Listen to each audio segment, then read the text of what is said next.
Les naissances sous X. Qu'est-ce que c'est? Prenons l'exemple de Juliette. Juliette est enceinte de 8 mois. Elle rencontre de grandes difficultés et ne souhaite pas garder son enfant. Elle peut se sentir trop jeune, rencontrer des difficultés financières, ne pas avoir de compagnon pour la soutenir, ne pas être soutenue par son entourage ou, tout simplement, ne pas pouvoir assumer l'enfant. Juliette envisage alors l'accouchement sous X. Mais c'est quoi un accouchement sous X? Une femme, lors de son accouchement, décide de garder son identité secrète et de confier son enfant à l'adoption. Au moment de l'accouchement, un procès-verbal est établi pour déclarer l'enfant pupille de l'État. C'est-à-dire que l'État, après l'abandon par la mère, prend la responsabilité de l'enfant. Si la mère décide de ne pas le signer, elle est déclarée inconnue. L'enfant naît sous X. Dans ce procès-verbal, la mère a également la possibilité de laisser quelques informations sur elle et son histoire à destination de l'enfant. La mère a également une troisième possibilité. Elle peut laisser un dossier confidentiel aux autorités. On l'appelle le pli fermé.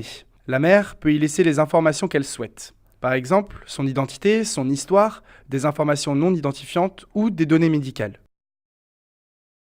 Au moment de la naissance, les sages-femmes décident d'appeler l'enfant de Juliette Léo.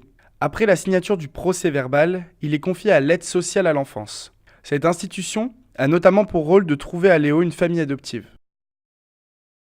Léo a maintenant 17 ans. Avec l'accord de ses représentants légaux, puisqu'il est mineur, il décide de partir à la recherche de ses origines. Pour cela, Léo doit saisir le Conseil national d'accès aux origines personnelles, le CNAOP. Il doit leur fournir une pièce d'identité, répondre à un questionnaire sur les raisons de sa démarche et donner des documents administratifs. Le CNAOP se saisit alors du dossier de Léo. Il cherche Juliette et entre en contact avec elle pour lui transmettre la demande de Léo. Juliette a plusieurs choix.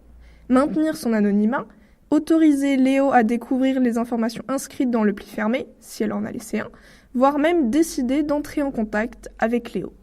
À la suite de ces longues et difficiles démarches auprès du CNAOP, Léo aura peut-être accès à certaines informations, l'histoire de sa naissance, l'identité de sa mère biologique ou des données médicales. Il est également possible que Léo n'ait accès à aucune de ces informations malgré les démarches.